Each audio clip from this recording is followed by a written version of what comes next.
The next section that you might want to move on to is your achievement section. And this section often causes dumbfounded looks among students because they feel that they haven't achieved an awful lot. But if you really look, you've probably achieved an awful lot more than you give yourself credit for. And again, as with the previous section, there is a help button to give you a steer as to what sort of things you should be including in your achievement section. And I'm just going to walk you through those slides now. So clicking on the help button, we can see our slide share here. So, your achievements. What exactly does an achievement mean? You might not necessarily know what to write about. You might think you've not got any achievements. You were the milk monitor in year 2. Could you include that? Why can you only include 3? Well, actually, you can include more, but we recommend including 3 achievements in your Kloodle profile. So as you can look at the example here, some achievements that our test student Annie Smith has updated on her profile include the School Enterprise Award, being the Gold Prefect, or the Duke of Edinburgh Silver Award. And those are things that you may have done yourself, so you may have been a prefect and you may have done Duke of Edinburgh, you may have won an award at school, and those are the sort of things that you might want to consider including in your achievement section. On a good CV, employers want to see a summary of your key achievements, so it's a great thing to start thinking about now. What are the things that you are most proud of achieving? This can include things from an academic achievement to something in your extracurricular life, or something more personal than that. So for example, we've seen people who are the main carer for a parent at home. By outlining your achievements, you are letting others know what you value. You are showing other people the things that you find the most important.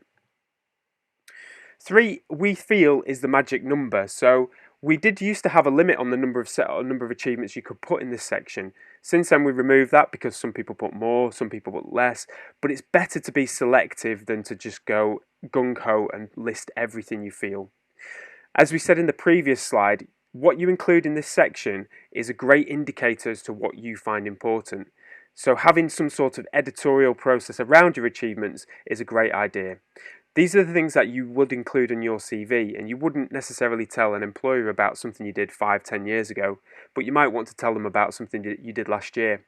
Your achievements are something that you would continually want to update as well, so what your top 3 achievements are now might not necessarily be the same 3 that you consider to be your top achievements next year. And in actual fact, that's a great indicator as if you are throwing yourself into enough activity. If you are able to continually update these achievements, the chances are that you're doing enough things to be developing your skills. Be honest about what's most important to you. Another example profile here. So Shaban prides himself on his 100% attendance, which again is a great indicator to an employer that you are committed. He was a member of the Royal Exchange Company, so that was part of a drama production that he was involved in, and he wants to be an actor, so that is something obviously he will list on his profile. And also the Diana Award for working with young people. And Shaban's work experience was all about working in a primary school, so that again is a great indicator as to what he values. It can be quite difficult knowing where to start, so a great place to think about is successes you may have had in education. So you might have held a particular position of responsibility in school, or you might have been awarded a certificate for some work you've completed, or it might indeed be a piece of work that you didn't necessarily get recognition for, but you were particularly proud of. So it might have been a class project that you were involved in and you produced a great piece of work at the end of that. Next, consider something you've done outside of the classroom. So it may be something that you've done in your enrichment, it may be something you've done as part of the local community, it may be something you've done as part of your home life. So you might still be struggling, and this slide will give you some examples of achievements that you might want to include. So you may have walked the Appalachian Trail, which is something that's on my bucket list, but I certainly haven't done yet, and I'd be surprised if you have, but if you have done, include it.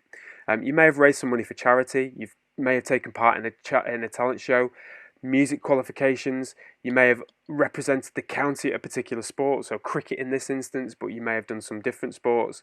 You may have been part of Young Enterprise, part of the Student Council, you may have qualified as a referee, had your poetry published, and we've seen that a lot on Kloodle, believe it or not. Also, you may have run a bake sale, you may have been part of a professional society, you may have ran a sports event like a 10K, All these sorts of things should be jogging your memory as to things that you may have done in the past that you might want to include in your achievement section. Also, if you're looking at this and still thinking, I'm really struggling about what to put in my achievement section, perhaps use this list as a prompt of things that you might want to start to get involved in.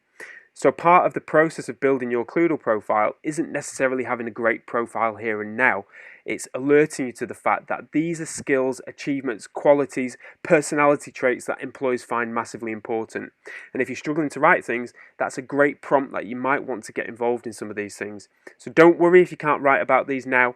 Go out, look at this list and get involved in some of these activities. So volunteer at school, raise money for charity, go and start to take up a musical instrument, learn a new language, walk the Appalachian Trail. All these different bits and pieces, use them as a steer of things that you can do to improve your profile. How much do you need to write for each achievement once you do have them? There is no magic answer to this, but we always like to see a nod to the skills that this achievement has developed. So for example, if you are a grade 8 at a musical instrument, that is a fantastic example of commitment, resilience, ability to learn, and all these things are skills that employers will find massively valuable. So look at these through the lens of skills that an employee might value. If you've done something in sport, that will take things like teamwork and it will take dedication. If you've done something at school or college that is a great example of an achievement, that might include problem solving or intelligence or analytical skills. So when you're writing the description for your achievements, don't just tell us what you did, try and parse that information in terms of the skills that you've developed. Your profile is a living, breathing document. It is not something that you complete once and then forget about. It is something that you should be continually adding to, refreshing, updating, editing. The more you do, the more you'll be able to put on your profile. So use that list in this slide share as a prompt. Go out and try and find activities in each of those sections and start to achieve more, and you will have more to talk about on your profile. Some examples to finish with. So for Jason, he's been part of the college production. He's conquered his fear of heights and he was the player of the year for his sports team. So again, those are prompts that you can use in your own achievement section. Get cracking.